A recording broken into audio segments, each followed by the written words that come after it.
Let's check out musician and visual artist Karianne Spens-Hanna.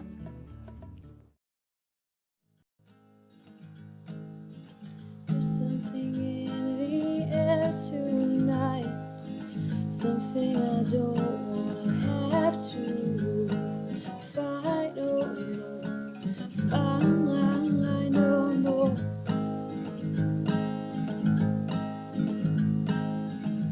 It's my birthday and I'm 30.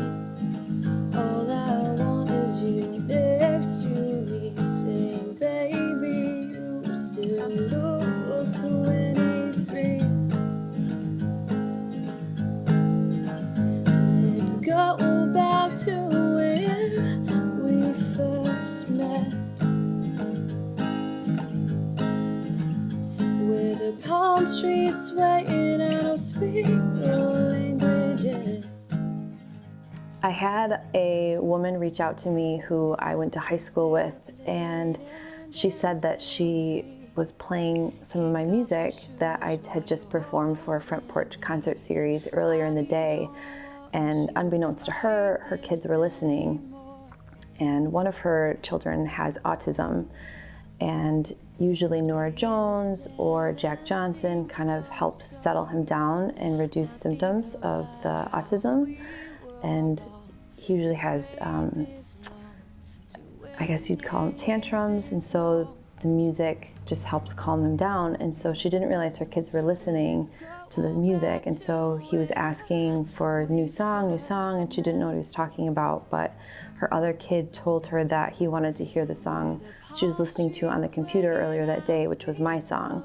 And she was just sifting through Facebook, and it popped up, and it resonated with the child, and so it really gave me this idea that to spread music around, I want to send it to people who it would help, and that's sort of a goal of mine with music and with art in general, is that I want to connect with people and I want to help people through my craft. Right now we are going to the Macomb County Juvenile Justice Center, and we're going here because I am an art therapist as well as visual artist and musician.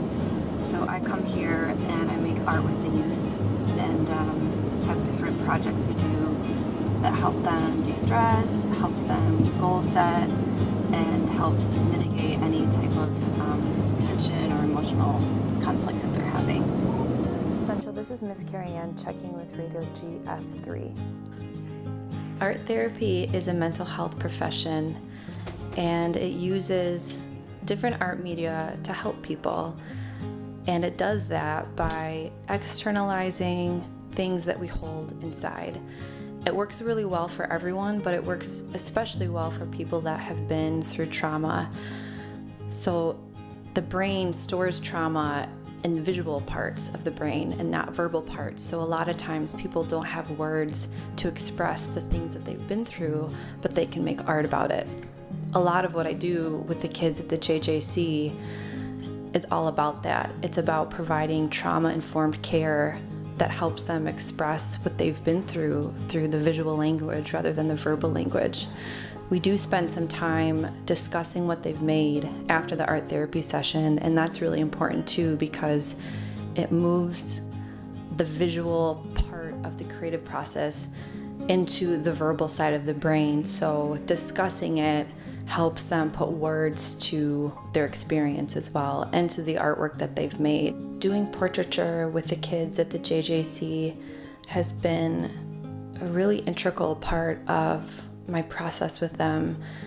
I do a lot of portraiture outside in my own personal art practice, so it was a natural thing for me to bring that tool into the setting as well.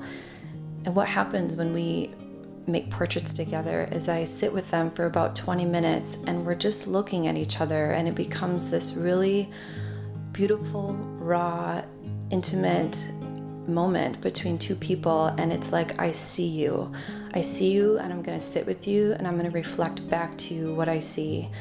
And they're just thrilled with the pictures afterwards. It's very sweet, and a lot of them will put their own spin on the portrait, which I love, and I highly encourage them to do so.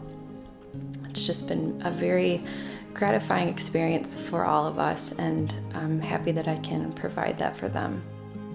I bring this experience into my own personal artwork by thinking about the information processing systems that we go through in our brain. So we can be on a kinesthetic level, we can be processing on a perceptual level or cognitive level, and what that means is if we're making art and we're just pounding clay or like really into cutting things or doing things that are very physical, then that's the kinesthetic level.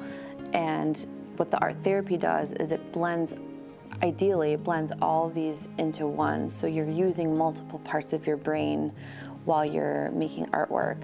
So when I try to make my own work, I try to utilize the physicality of that and also do symbology, so it's more on a cognitive level, and also try to think about the affect that it's having on me as well. So I'm constantly shifting between all these different effects that art therapy can have on people and putting that into play in my own practice.